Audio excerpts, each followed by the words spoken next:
Hello students, मैं आदर्श Sharma structural mechanics के next video lecture को लेकर आया हूँ आपके लिए में। इस वीडियो लेक्चर में आज हम चैप्टर 4 जो कि हमारा कॉलम चैप्टर चल रहा है, इसका आज ये लास्ट वीडियो लेक्चर होगा। आज इसमें आपका कॉलम पूरी तरीके से खत्म हो जाएगा। ठीक है, जैसा कि आप जानते हैं कि कल हम लोग ने कुछ न्यूमेरिकल्स पे लगाए थे, कुछ हमने न्यूमेरिकल्स लगाए थे रैंकाइन और आइलर्स के फार्मूला को कंपेरिजन करके। ठीक है, तो आज भी कुछ हम और अच्छे न्यूमेरिकल्स देखेंगे। ठीक है, तो न्यूमेरिकल क्रैक करते हैं। पहला न्यूमेरिकल है,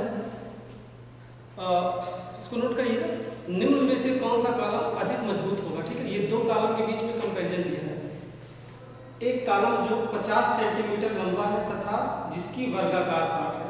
ठीक है, 50 सेंटीमीटर लंबा है, वर्गाकार काट है तथा प्रत्येक भुजा 1 सेंटीमीटर के बराबर है। ठीक है, नेक्स्ट न्यूमेरिकल क्या कहता है, नेक्स्ट लाइन में एक कॉलम जो 5 सेंटीमीटर लंबा है तथा वर्गाकार काट है। ठीक है, जिसकी प्रत्येक भुजा 20 सेंटीमीटर है। ठीक है, तो इन दोनों में से मजबूत कौन सा होगा।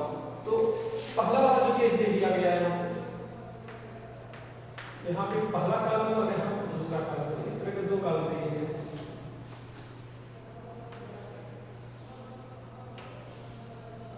स्क्वायर कॉलम है, ये 1 सेंटीमीटर का है और दूसरा क्या है,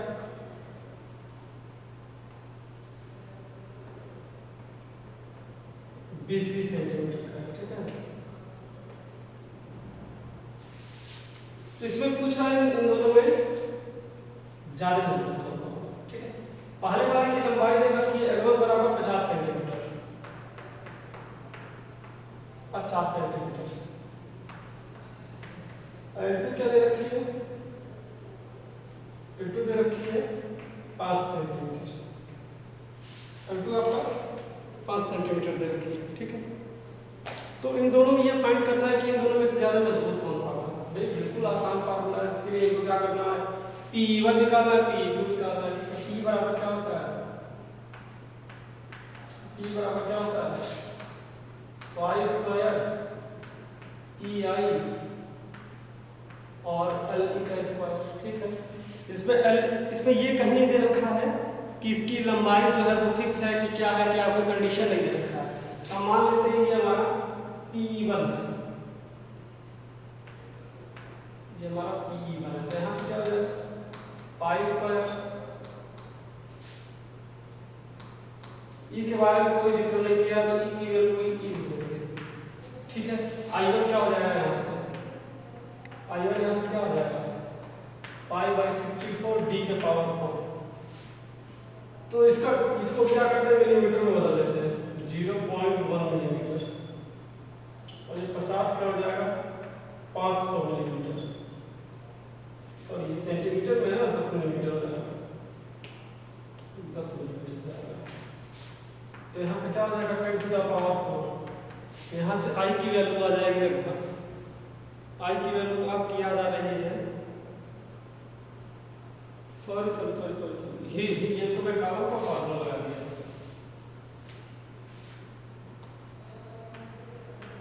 dd क्यूब अपॉन 12 हो जाएगा ना, तो B और D दोनों क्या है, दोनों 10 है, तो 10 टू पावर 4 अपॉन 12 जाएगा। इसकी वैल्यू आ रही है 833.33, 833.33 मिलीमीटर के पावर। ये हमको क्या मिले, ये हमको I1 की वैल्यू मिली। I1 की वैल्यू यहाँ पुट ऑफ कर दीजिए। ठीक, I1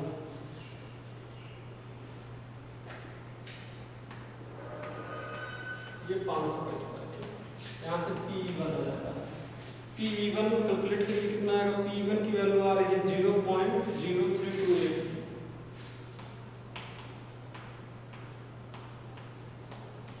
ये आपका आ गया E के कैलकुलेट, ये आपका P1 आ गया। सेम आपको क्या करना है, सेम आपको P2 भी याद कर लेना है। P2 के लिए हम क्या करेंगे, यहाँ से IT याद करेंगे, यहाँ क्या हो जाएगा, सॉरी 20 का जगह 200 हो जाएगा मिलीमीटर में। यहाँ से I2 की वैल्यू आ जाएगी 133.33।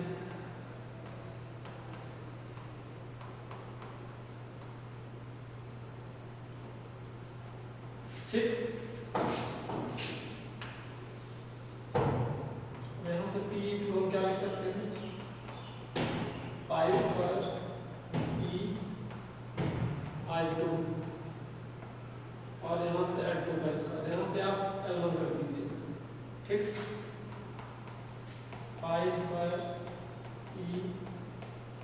133.33 10⁻6 अपॉन, इसकी लंबाई कितनी है भाई, 5 सेंटीमीटर दे रखी है, तो इसकी क्या हो जाएगी 50 मिलीमीटर हो जाएगी। तो इसकी वैल्यू कुछ आ रही है आपकी 526.4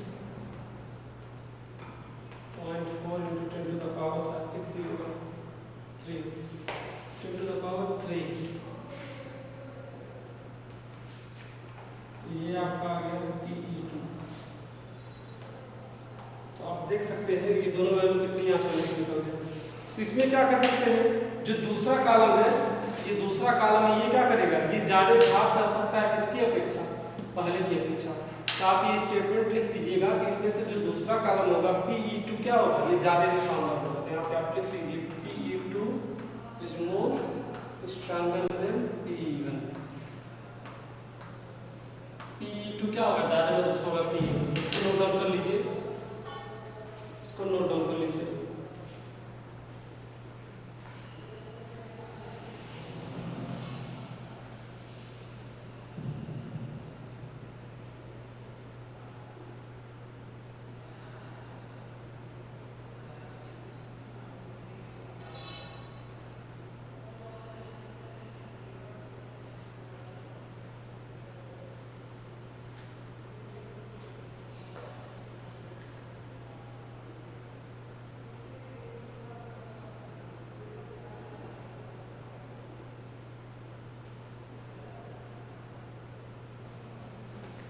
आते हैं नेक्स्ट मेरे को।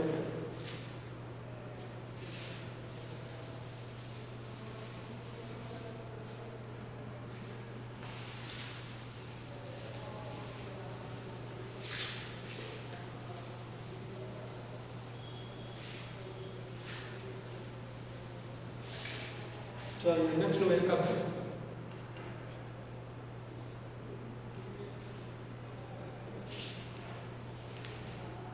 नेक्स्ट मेरे ध्यान से पढ़िएगा। एक 2 मीटर ढलवा लोहे का खोखला पाइप जिसका बाहरी व्यास 8 सेंटीमीटर तथा भीतरी व्यास 6 सेंटीमीटर है, यह कॉलम के तहत प्रयोग में लाया जा रहा है। इसके दोनों सिरे बद्ध है। रैनकाइन सूत्र का प्रयोग करते हुए क्रिपलिंग भार ज्ञात करिए और सिग्मा सी की वैल्यू दे रखी है 60 मेगापास्कल। देखिए एक 2 मीटर जो ये पाइप है वो कैसा है, वो 2 मीटर का है, उसकी लेंथ दे रखी है 2 मीटर। तो आप इसको लिख लीजिए 2 मीटर, और दोनों सिरे क्या है, फिक्स है। तो दोनों सिरे फिक्स होते हैं तो उसका शेष होता है 1 सेकंड।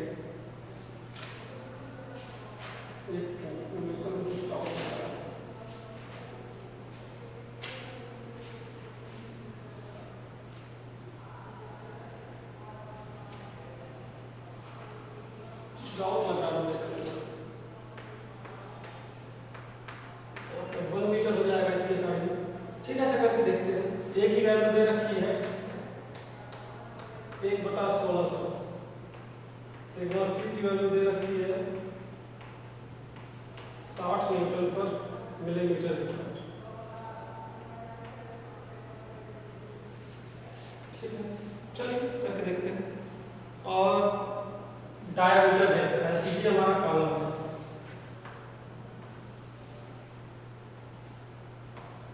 ये 6 सेंटीमीटर है।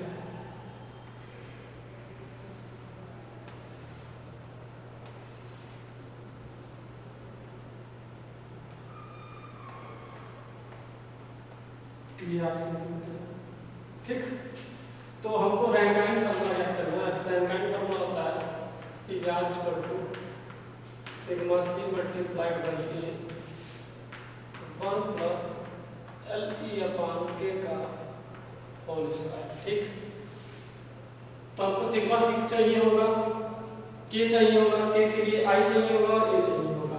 तो सबसे पहले हम इसका एरिया निकाल लेते हैं। एरिया क्या होता है? पाई बाई 4 डी स्क्वायर था, लेकिन यहाँ पे दो डायरेक्ट दिया है, एक आउटर एक इनर डायरेक्ट। तो सबसे पहले हम क्या करते हैं, इसको मिलीमीटर में चेंज कर लेते हैं। यहाँ से क्या हो जाएगा 1000 मिलीमीटर, और इसको मिलीमीटर में चेंज करेंगे तो क्या हो जाएगा 80 मिलीमीटर। तो यहाँ पे 80 का स्क्वायर माइनस 60 का स्क्वायर।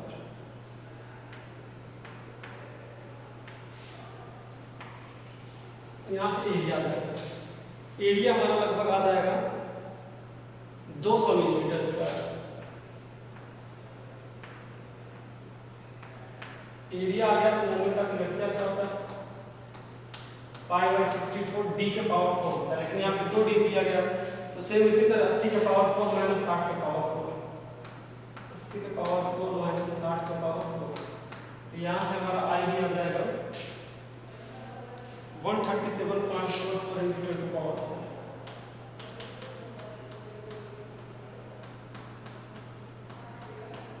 मिलीमीटर।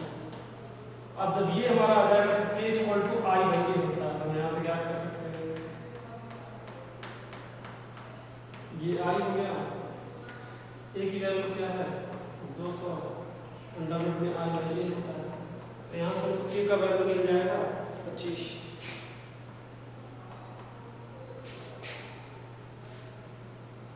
K की वैल्यू 25 मिल जाएगी। ठीक, सारी वैल्यू को मिलेगी, इसमें पुट कर देते हैं। सिग्मा सी की वैल्यू कितनी है 60 है, ए कितना है 200 है।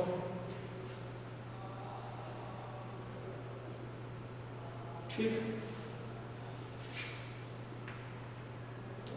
1 प्लस स्मॉल ए की वैल्यू कितनी है 1/1600 मल्टीप्लाइड बाई एल की वैल्यू कितनी है 1000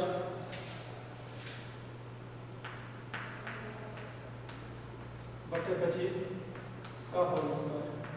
25 चौका 100, 40 बार बटे 4, तो ये 4 चौका 1600, ये 1600 हो जाएगा।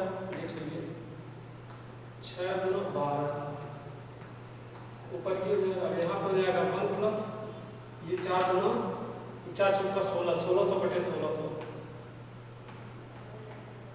कट के खत्म हो जाएगा नीचे, ये 1 हो जाएगा, यहाँ कट के 1 हो जाएगा, 1 प्लस 1 2 हो जाएगा। 2 का जब इसमें आप डिवाइड देंगे तो कितना हो जाएगा 66 3। तो यहाँ से आ जाएगा आपका 66 किलोमीटर,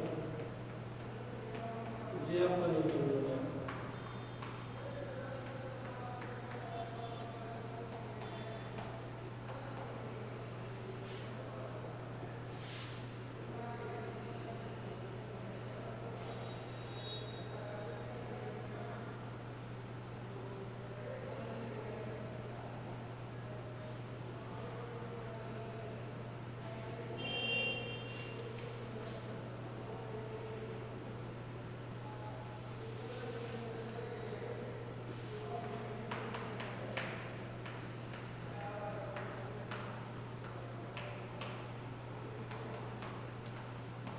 छः आ जाएगा। ठीक है, तो यहाँ पर 6 किलोमीटर हो जाएगा।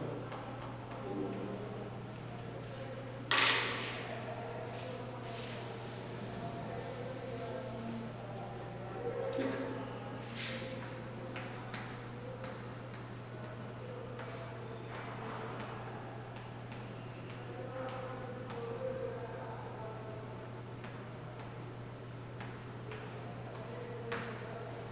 नोट डाउन कर लीजिए, नोट डाउन कर लीजिए, फिर आपके लिए कुछ और न्यूमेरिकल हम ढूंढ रहे हैं। ठीक है, काफ़ी सारे न्यूमेरिकल्स खत्म हो चुके हैं।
चलिए इरेज करते हैं। ये काफ़ी अच्छा न्यूमेरिकल है, इसको बताता हूँ। काफ़ी अच्छा न्यूमेरिकल है और काफ़ी टफ न्यूमेरिकल भी है, काफ़ी टाइम लगने वाला है इसमें।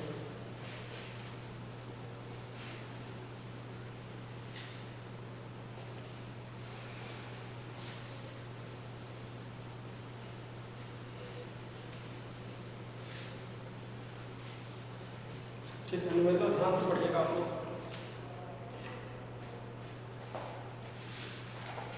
दिया है इस्पात के बने ठोस कॉलम तथा खोखले कॉलम, ठोस कॉलम तथा खोखले कॉलम की सामर्थ्य का अनुपात ज्ञात करिए जबकि दोनों कॉलमों का अनुप्रस्थ काट समान है।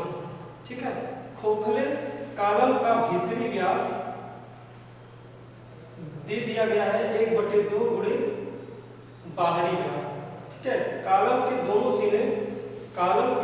सिरे हिंज अथवा कब्जेदार है। ठीक है, तो क्या दे रखा है इसमें, 2 केस दे रखा है, 2 कॉलम दे रखा है। पहला कॉलम ये है,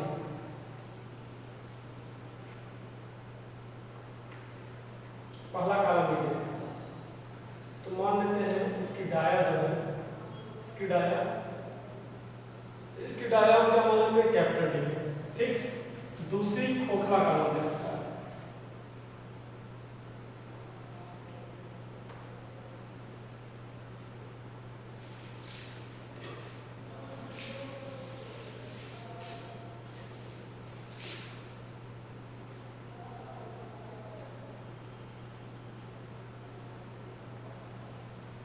दूसरा खोखला कॉलम दे रखा है।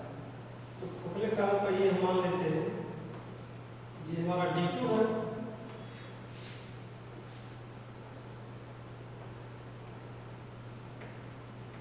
ऐसे मान लेते हैं, इसको DO आउटर मान लेते हैं और इसको DI इनर मान लेते हैं। ठीक है, और ये हमारा क्या होगा, इसको हम सिर्फ D मान लेते हैं। ये हमारा क्या होगा, सिर्फ और सिर्फ D होगा। ये वैल्यू हमारा दे रखा है। और आगे क्या दे रखा है कंडीशन, खोखले कॉलम की भीतरी व्यास। इसका मतलब भीतरी व्यास हमारी क्या है, DI है। DI इक्वल टू 1/2 DO, ये दे रखा है। ठीक, और दोनों सिरे क्या है, कब्जेदार, मतलब LE की जो वैल्यू होगी वो L/280 होगी। ये 2 कंडीशन दे रखा है। ठीक, इन 2 कंडीशन में दे रखा है, तो हमको वैल्यू ज्ञात करनी है। ठीक है, तो सबसे पहले क्या बोल रहा है, दोनों में क्या है, दोनों के जो क्रॉस सेक्शन है, दोनों के अनुप्रस्थ काट क्या है, समान है। मतलब जो इसका एरिया है वो इसके एरिया के समान है। तो इसका एरिया मैं A1 मान लेता हूँ, इसका एरिया A2 मान लेता हूँ। तो area A1 equal to A2 में लिख देता हूँ। पहले वाले का एरिया क्या हो जाएगा, π/4 d²। दूसरे का एरिया क्या हो जाएगा, π/4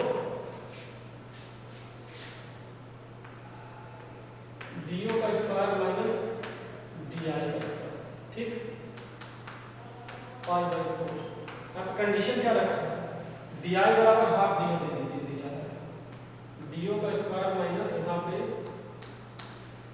हाफ DO का स्क्वायर दे रखा है। ठीक, और यहाँ से हमारा आ गया π/4 d²। ये रहेगा कि π/4 d²। यहाँ से फिर आ जाएगा π/4 से π/4 कट जाएगा। DO का स्क्वायर माइनस 1/4 DO²। π/4 से π/4 कट गया। ठीक, आगे आ जाइए, क्या होगा, d² इक्वल टू DO का इसको इसका मल्टीप्लाई इसके कर लेते हैं, तो हो जाएगा आपको 4DO² माइनस DO²/4। तो D की वैल्यू मिल गई 3/4 DO²। यहाँ से हमको ये रिलेशन मिल गया। ठीक, इन दोनों के बीच में हमको क्या रिलेशन मिल गया, ये मिल गया 3/4 DO²। ठीक है, ये रिलेशन मिलने के बाद हमको क्या करना है, दोनों के सामर्थ्य ज्ञात करना है। तो हम दोनों का सबसे पहले क्या करते हैं, मोमेंट ऑफ इनर्शिया निकाल लेते हैं। ठीक है ना, moment of inertia I1 I2 निकाल लेते हैं। तो मोमेंट ऑफ इनर्शिया में यही नीचे निकाल लेते हैं। I1 का मोमेंट ऑफ इनर्शिया पाई बटा 64 डी के पावर 4, और I2 का क्या हो जाएगा पाई बटा 64 डी के पावर 4 माइनस डी आई के पावर 4। ये दोनों का क्या निकल गया, ये दोनों का मोमेंट ऑफ इनर्शिया निकल गया। यहाँ भी हम एक कंडीशन क्या रखेंगे पाई बटा 64 डी के पावर 4 डी आई के पावर 4 जब करेंगे तो डी आई बराबर हाफ डी होगा, तो इसके पावर 4 क्या हो जाएगा 1/2 के पावर दोनों 4 8 9 16 है 1/16 है डी के पावर 4। सॉल्व कर लेते हैं आई बटा 64 ये 16 में से 1 गया 15 यानी 15/16 डी के पावर 4। ठीक, ये I1 का वैल्यू मिल गया, ये I2 का वैल्यू मिल गया, हमको यहाँ से दो वैल्यू मिल गई। अब हमको क्या करना है कंपैरिजन का काम करना है। ठीक है, एक हमको रिलेशन यहाँ से मिल गया और दूसरा हमको ये मिल गया I1 I2 की वैल्यू मिल गई। तो आप इतना नोट कर लीजिए, इतने में हो नहीं पाएगा, मुझे और इरेज करना पड़ेगा, तब तक आप इसको नोट कर लीजिए, फिर इस न्यूमेरिकल को मैं आगे बताता हूँ क्योंकि काफी बड़ा न्यूमेरिकल है। ठीक है, बाकी जगह में हो नहीं पाएगा।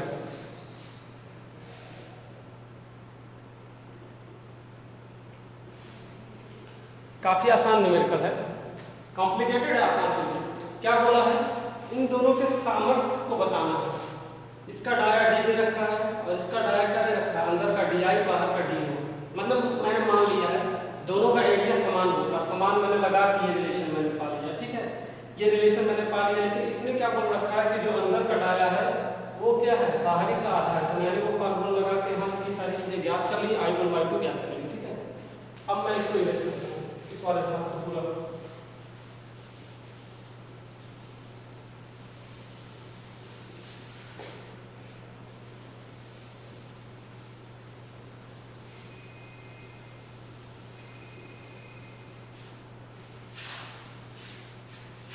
ठीक है, ये इस रिलेशन को कहीं और लिख लेते हैं।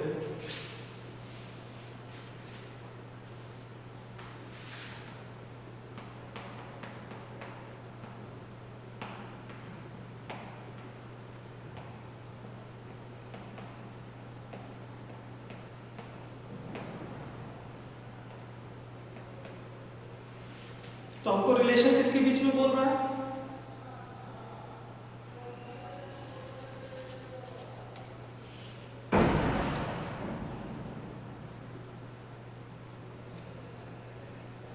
खोखले और नॉर्मल के बीच में बोल रहा है। मतलब खोखले के बीच में बोल रहा है, पहले ऊपर क्या रहेगा, ऊपर हमारा रहेगा सॉलिड रहेगा, फिर खोखला रहेगा, मतलब d1/d2। तो ऐसे हम इसको मान लेते हैं E1/Te2 हमारा E1 क्या है पाई स्क्वायर। E की वैल्यू इसमें क्या है, E की वैल्यू दोनों के लिए सेम है, E की वैल्यू दोनों के लिए पाई स्क्वायर EI D क्या होता है अल्ली का स्क्वायर। ठीक है, एक सेकंड,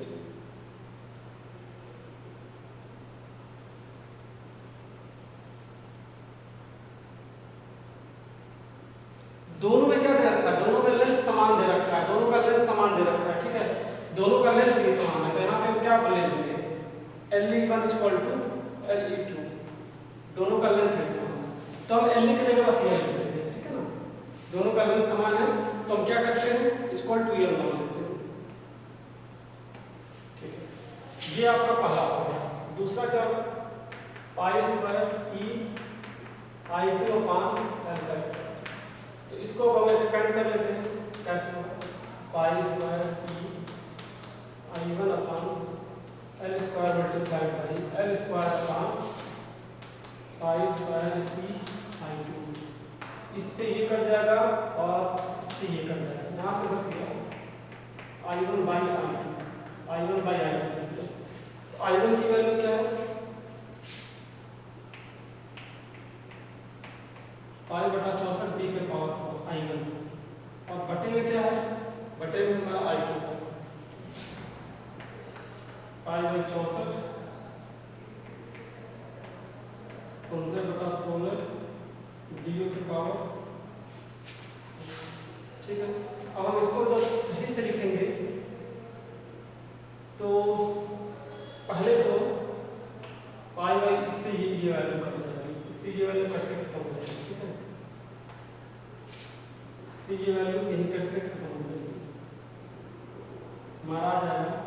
डी के पावर 4 अपॉन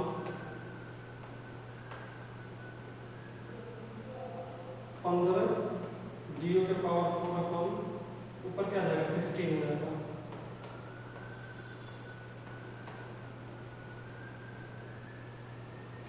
ये वाली वैल्यू हमारी आ रही है, ठीक है, ये वाली वैल्यू हमारी आ रही है, ठीक।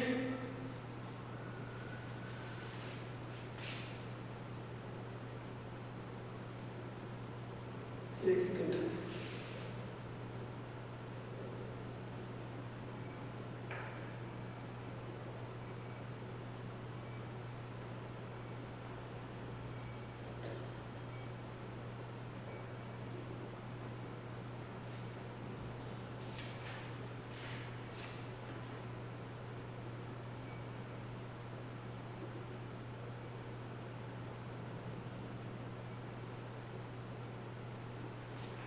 ठीक है, यहाँ तक हमारा आ गया। अब हमारा इसके पहले जो हमारा एक क्वेश्चन आया था d इक्वल टू 3/4 DO, ये हमारा क्या आया था, इससे पहले एक हमारा ये क्वेश्चन आया था DO का स्क्वायर, ये हमारा इससे पहले क्या आया था, एक क्वेश्चन आया था। तो यहाँ से हम क्या करेंगे, यहाँ से हम क्या कर सकते हैं, d की वैल्यू इसमें पुट कर सकते हैं, d की वैल्यू इसमें पुट कर सकते हैं, तो आइए पुट कर देते हैं। 16/15 DO के पावर 4 मल्टीप्लाइड बाय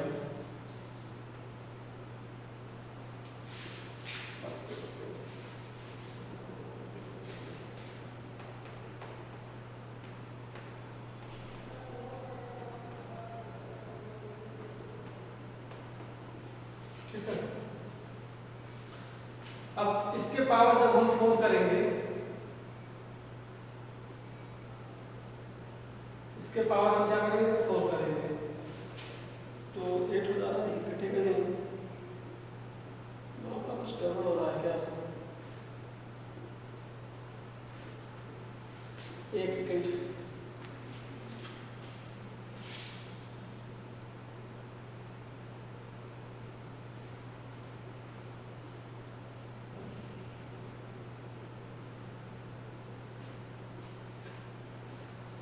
एक सेकंड में देखता हूँ।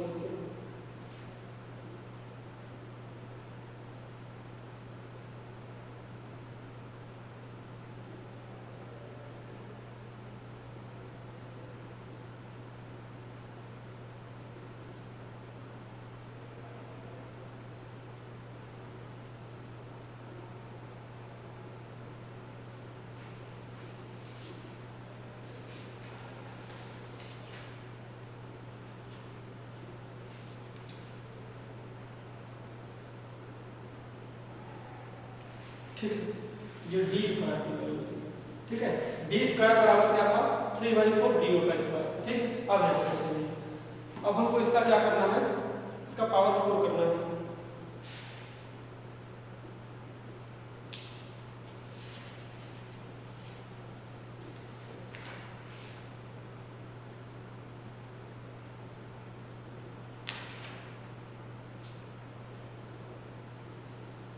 ठीक है। तो d के पावर 4 यहाँ पे अगर हम करेंगे तो क्या हो जाएगा,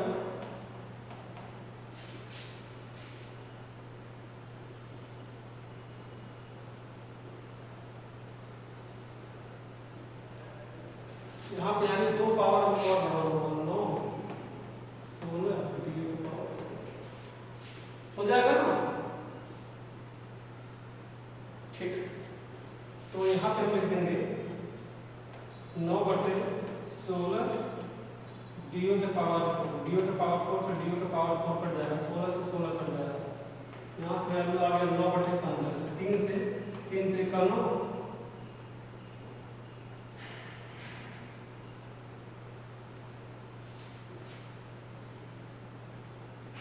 ठीक है, 3 त्रिका 9, 3 55, यहाँ से आ जाएगा 3/5, ठीक है। दोनों के बीच में हमारा क्या आ रहा है, 3/5 आ रहा है, तो ये चीज आप नोट कर लीजिए। अगर इसका स्क्वायर करेंगे तो ये वैल्यू आ जाएगा, ठीक है। यहाँ पर कंफ्यूजन वाली बात नहीं है, हमने क्या किया है, इसका स्क्वायर कर दिया है, हाँ, क्योंकि हमको क्या चाहिए, हमको d/4 की वैल्यू चाहिए, d4 की वैल्यू चाहिए। हमने इसका क्या किया है, अगर हम इसका स्क्वायर करेंगे तो यहाँ पे क्या हो जाएगा 3/4 डी ओ के स्क्वायर का स्क्वायर हो जाएगा 9/16 डी ओ के पावर। अब इस वाली वैल्यू को हम क्या करेंगे, इस वाली वैल्यू को हम यहाँ पुट कर देंगे और आंसर आ जाएगा। नोट डाउन कर लीजिए। न्यूमेरिकल काफ़ी इजी है लेकिन काफ़ी ज़्यादा कॉम्प्लिकेटेड है। सिंपल सी बात है, इसमें कॉम्प्लिकेशंस काफ़ी ज़्यादा हैं।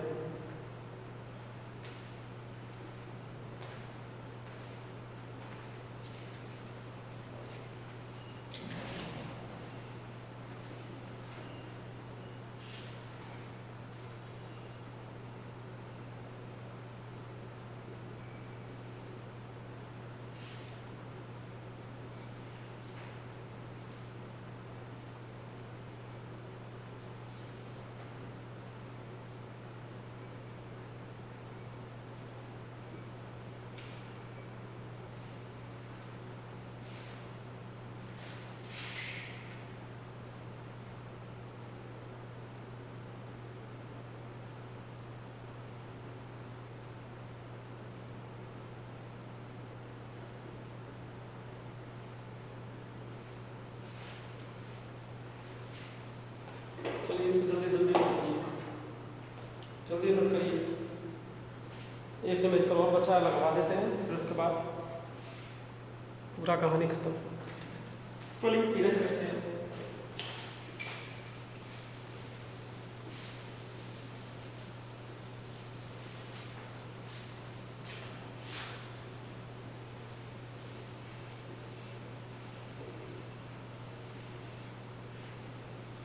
चलिए अगला क्वेश्चन है, पढ़ता हूँ ध्यान से सुनिएगा।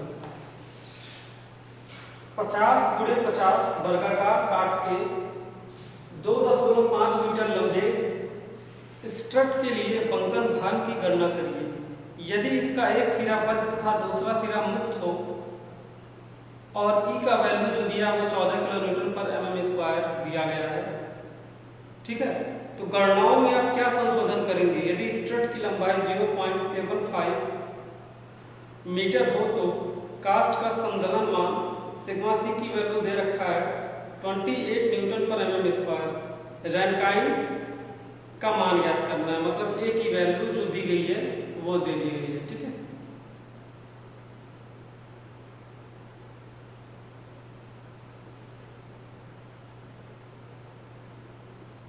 चलिए इसको सॉल्व करते हैं। क्या दे रखा है, एक वर्गाकार काटता कालम दे रखा है।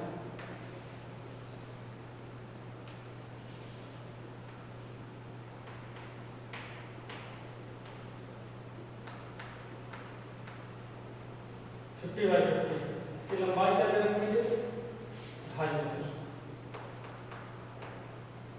क्या बोल रहा है, एक फिक्स है और दूसरा क्या है फ्री है। L बराबर 2 यानी कि 5 मीटर। तो यहाँ से हो जाएगा 5 × 10⁻³ मिलीमीटर, ठीक है। और क्या दे रखा है, सिग्मा सी की वैल्यू दे रखा है,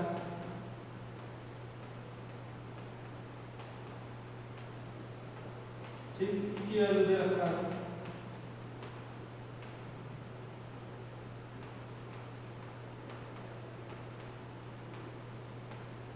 ठीक। और एक का वैल्यू दे रखा है 1/2।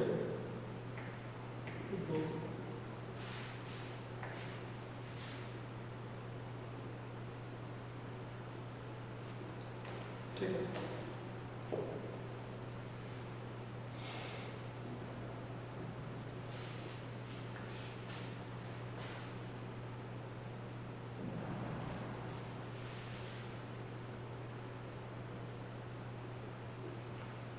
ठीक है, तो इसमें दो अलग अलग तरीके के केस दे रखे हैं, दो अलग अलग तरीके के केस दे रखे हैं। पहला केस दे रखा है जब हम आयलर के सूत्र से निकालें तो इस वाले चीजों को यूज करें, लेकिन जब हम रैनकाइन से निकालें तो ये यूज करें। रैनकाइन से निकालें तो L की वैल्यू जो है वो हम क्या लें 0.75 मीटर लें। 0.75 मीटर ये 0.75 मीटर यानी 750 ये हो गया। पहले हम क्या करते हैं, रैंकाइन का फार्मूला निकालते हैं। पहले हम क्या करते हैं, आई का फार्मूला निकालते हैं। Pi square E I L equals तो हमें आई भी निकालना होगा, तो आई निकाल लेते हैं। बी डी क्यूब बाई 12 होगा तो और 4/12 होगा, 50 के पावर 4/12 कितना आ जाएगा, वैल्यू दी गई है इसमें की वैल्यू नहीं दी गई, चलिए इसको नहीं कर लेते हैं, बाद में सॉल्व कर लेंगे। आप ऐसे पाई स्क्वायर ई का वैल्यू दे दिया गया है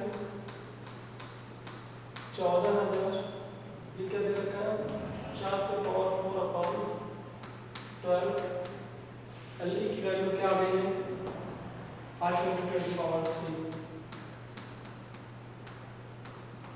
ठीक, तो यहाँ से जब आप P की वैल्यू कैलकुलेट करेंगे तो P की वैल्यू आ रही है 288 न्यूटन, यहाँ से आ रही है 288 न्यूटन।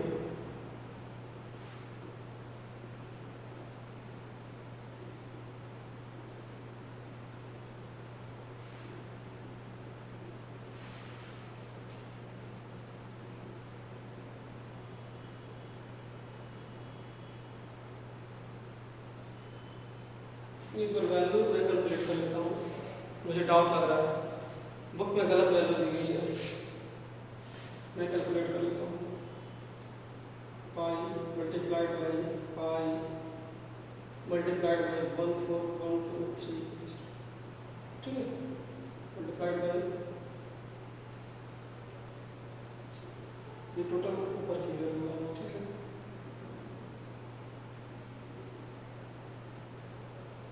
बटे ब्रैकेट में 12 मल्टीप्लाइड बाई, ठीक है,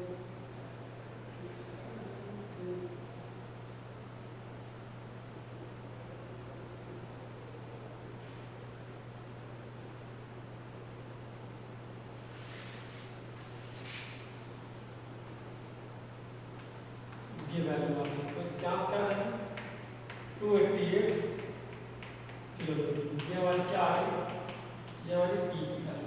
आप यहाँ देख सकते हैं वैल्यू आया लगभग 2878, तो इसको मान सकते हैं 288, ठीक है। अगला क्या बोल रहा है, अगला हम क्या बोल रहा है, इसमें पी आर निकालना है। पी आर निकालना है तो इसके लिए sigma c into a multiplied by 1 plus a l a upon k का होल स्क्वायर, ठीक है। सिग्मा सी की वैल्यू क्या दे रखी है, एरिया तो निकाला ही नहीं, तो एरिया भी निकाल लेते हैं।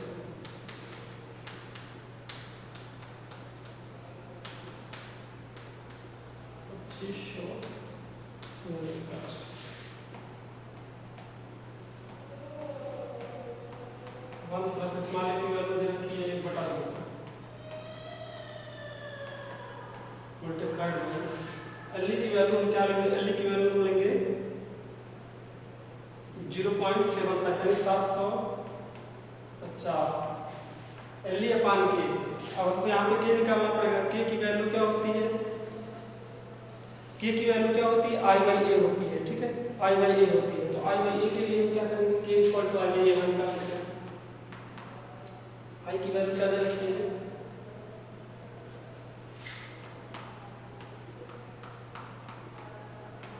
A की वैल्यू क्या दे रखी है,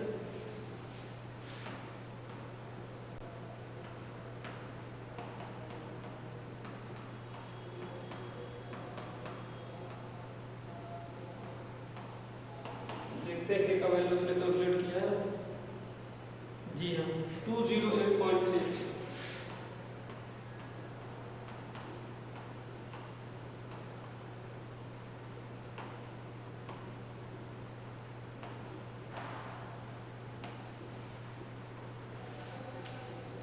ठीक है, ये हमको के का वैल्यू मिल गया, सॉरी के का वैल्यू, ठीक है। हम क्या क्या करेंगे, के का वैल्यू हम पुट करते हैं,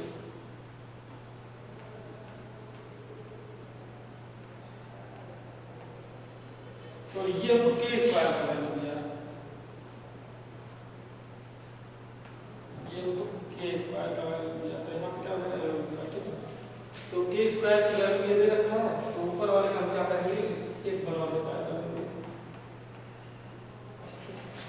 अब यहाँ से जो पी आर की वैल्यू हमारी आ रही है, पी आर की वैल्यू हमारी लगभग आ रही है 48275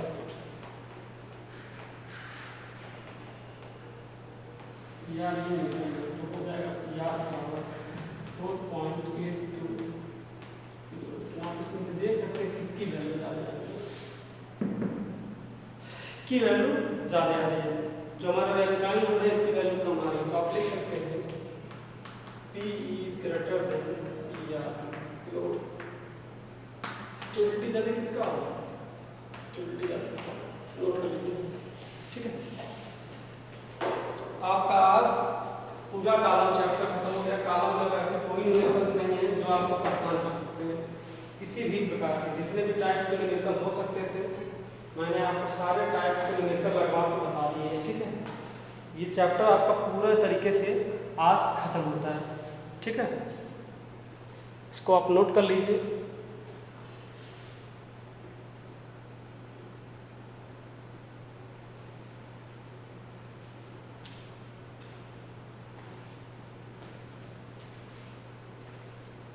इसको नोट कर लीजिए, आसान में था कुछ था नहीं।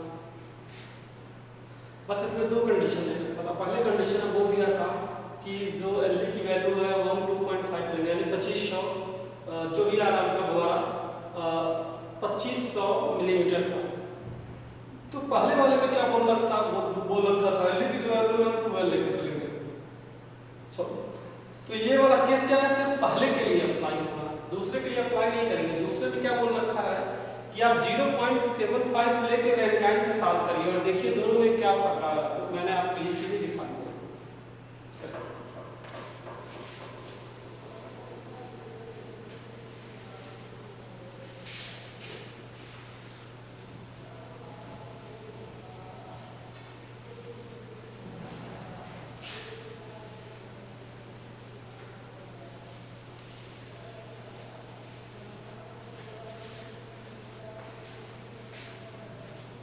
तो स्टूडेंट्स, जैसा कि आप जानते हैं आज हमारा कॉलम चैप्टर पूरी तरीके से खत्म हो गया है।